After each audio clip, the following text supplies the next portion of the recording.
The Italian neighborhood in Elkhart, Indiana consisted of several miles, and in Elkhart, the main street of Elkhart basically runs north and south.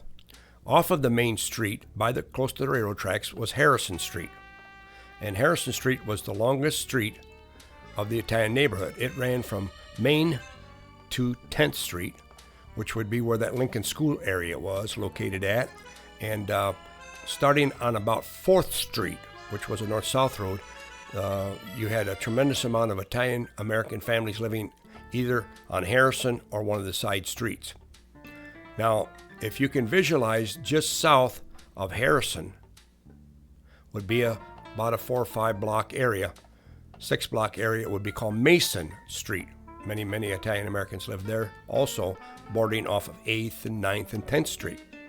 And then the next street directly south of Mason, right close to the railroad tracks, where many of our families lived, was called Pearl Street. And Pearl Street was a very short street also, and there were many Italian Americans that lived on Pearl Street, running basically between 8th, 9th, and 10th Street. Now, if you would travel Harrison Street, which is the east-west area of the Italian district, and directly north on Harrison Street would be Marion Street. And there were many Italian Americans who lived on Marion Street. Not quite as many as there was on Harrison. But if you would go directly north from Marion, you'd run right into the St. Joe River. So this gives you some idea of the area of where many Italians settled down, and primarily because of the closeness it was to the New York Central Railroad yards where most of the people worked. There were some Italian American families living south of the railroad tracks on Hubbard, Indiana, Cleveland, in those areas south of the city, but most of them lived in the area around Harrison Street. This first view, pictures that we're showing, show Harrison Street, which is the center of the Italian neighborhood in Elkhart, Indiana, and we're going to be traveling eastward up toward the Main Street area. Harrison Street ran about a 10-block stretch from the east to the west in Elkhart, and that was the main street for the Italian neighborhood. This first viewing that we're looking at is on the right-hand side is called Agostino Pizzeria at this time, but originally it was the De Lorenzo grocery store, and that became a grocery store for several other families. The white house on the corner of 8th and Harrison on the right side is the Calagrossi home at that time. This property, 814 Harrison Street, is one of the colorful individuals that lived in our neighborhood. And you can see a picture of Al Papa. Al was quite a well-known Italian-American in the community, and he just had a very, very open attitude about welcoming people to his home. That's what he's doing basically there at this time. We're traveling eastward up on Harrison Street. You can see some of the properties. They're kind of hard because they're covered in with some of the shrubbery and trees. Most of them in this area here would be off to the side. This would be actually 8th Street. And some of the properties along on 8th Street, which was one of the north-south roads off of Harrison Street. This sign says Siciliano's Restaurant. Actually is close to the 4th Street in Harrison area. Originally it was owned by Carl and Fred Bonfiglio family. The Sicilianos came in after a period of time, but the Bonfiglios had that restaurant for many, many years, and it's located right next to the Italian-American Club, which would be just a little bit to the east of this property. This property here is basically the Ronzone, one of the Ronzone properties, the people that used to own the bakery in Elkhart. It's located between 8th Street and 6th Street. This home here is where I grew up, 708 Harrison Street. Dominic and Thomasine Minichillo, our parents, owned that, and it looks quite differently now than it was. When we were growing up, we had a pretty good-sized family, 8 or 9, lived in the property at all times, and Pop had a nice big garden in the background. The property was well kept at that time. This property is the neighbor of our home on 708 Harrison Street, and that was the Patsy Montanero property. And they had 2 or 3 children, and you can see there's sort of like a little alleyway there, and that would be considered 7th Street. So it's pretty close to 700 Harrison Street, very close to my parents' property at 708 Harrison Street. This home is right across from Al Papa's home, and you can see Al kind of in the background there with the white hair. And across the street from Al's house at 814 Harrison is the Recchio property. Peter Recchio and his family, and several of the Recchio family members lived there for many years. And next door to that home is a white two-story home that used to be owned by the Manelli. One of the Manelli families in Elkhart used to own that for many years.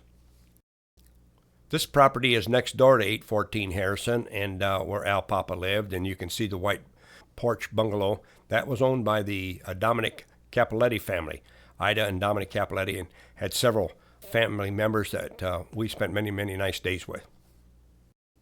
This property is on the corner alley, very close to 814 Harrison Street, and at the time it was owned by the Pugliese family, who, by the way, lost one of their boys in the Korean War, as we did our brother Matthew in the Korean War. Next door to the Pugliese family, you can see in the background there the two-story home that was owned by Michael Bibble, a good friend of ours who used to be an excellent winemaker in the community. Across the street from the Pugliese and Bibble home, this white two-story home was owned by Armand Catapano and his wife Josephine. Josephine's maiden name was Avenilio. There were several Avenilio families in their neighborhood, and Armand was originally from Chicago, and they settled there. Here on the corner of actually 6th and Harrison, on the right-hand side, you see a restaurant called Michael's. That was originally an old grocery store from the Avenilio family, and then after that, Michael's grandfather, his name was also Michael, started a grocery store in there, and then eventually it was called the Bellevue Garden, a few other names, but Mike Avenilio actually has owned that restaurant for over 50 years, and above that restaurant is his family used to live there on the corner of Harrison and 6th Street. And to its left there, you can see a couple of homes there. One was owned by the Varinelli family. Then next door to the white two-story, that was also owned by another Manelli, Joseph and Josephine Manelli, lived there. This is a picture of the Italian American Club. I think earlier you saw a picture of Siciliano's, or what we used to call Bonfiglio's Bar. Well, this is where most of the Italian Americans, men primarily, would gather for their Saturday afternoon briscola games and conversation. It was quite a meeting place. And it was started basically as an organization. They called it the Italian American Relief Association, and it was started basically to help the Italian families that were in need of monies, whether it be through a funeral or somebody had a tragedy in their family. This group gathered together with all the Italian Americans in all of Elkhart and sponsored or tried to help them out.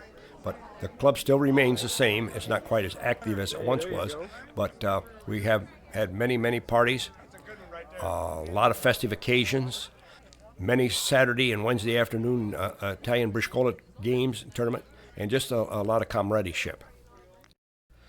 This restaurant with the overhang was actually originally Nicky D. We used to call it Nicky D's Restaurant.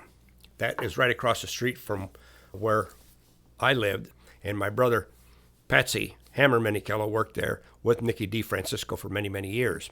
Originally, it was called Capoletti's Restaurant, and Dominic Capoletti Sr. and his wife had the restaurant, and Nicky D., who was a nephew of Dominic, purchased the restaurant in the late 40s, early 50s after the war, and he set up quite an establishment frequented by many, many people in the community and in other towns too.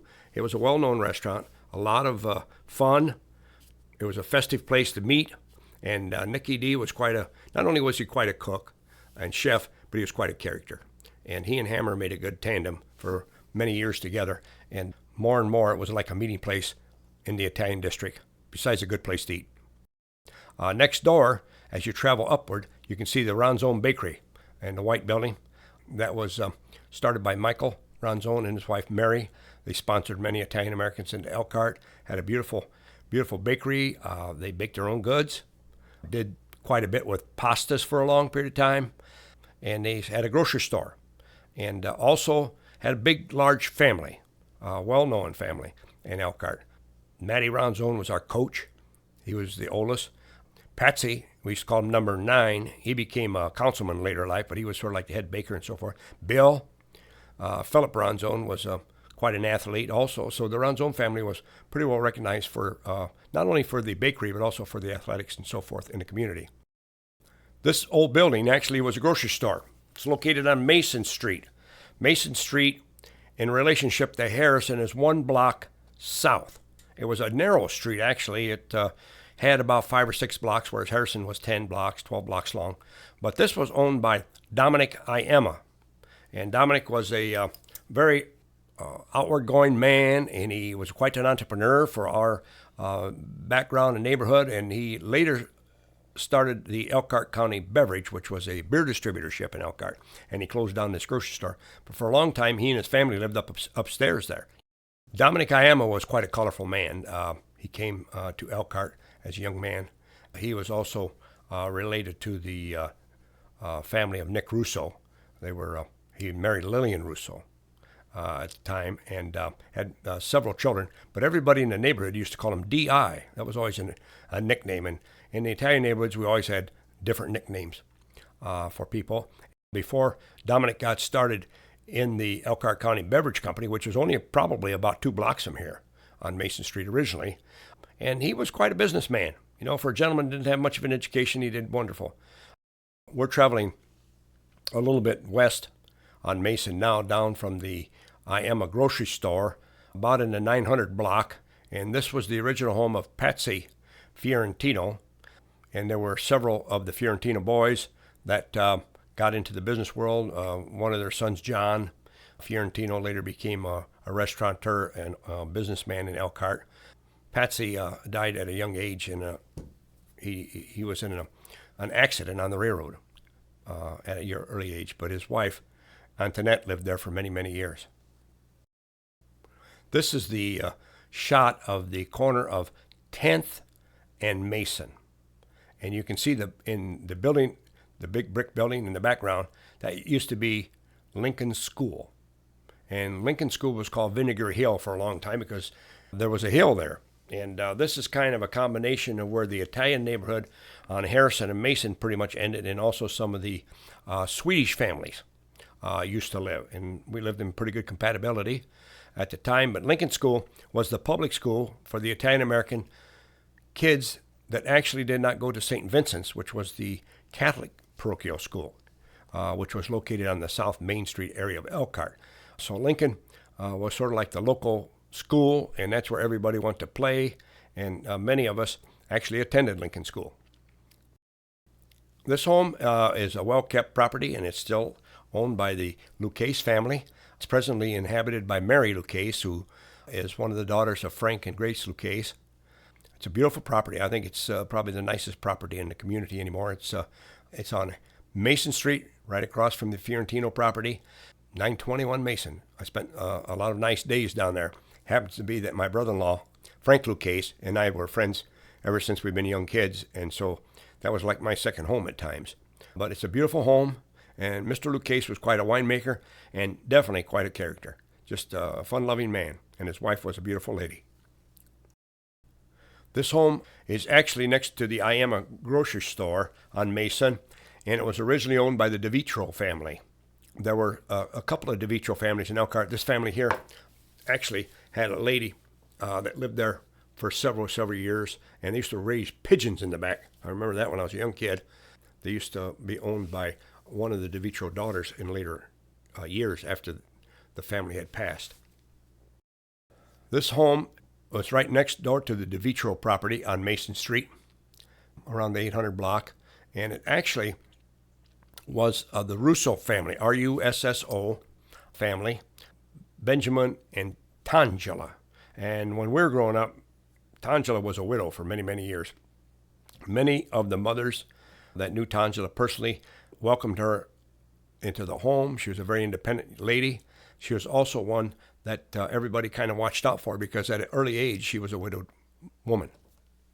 This property is located just south of Mason Street on 9th.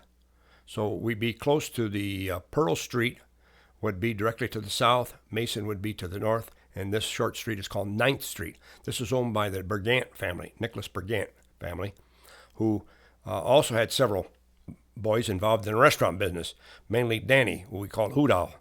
He had two brothers, Frankie, Curly, and Julie Bergant, and they had a restaurant in Elkhart called Green Lantern. This home is actually on Pearl Street, so it would be a little bit south of Mason Street. It was also a very short street, only about 3 or 4 blocks. And directly behind this home would be the railroad tracks, where a lot of the Italian-American immigrant families worked. This home is owned by Carlo and Mary DeMauro.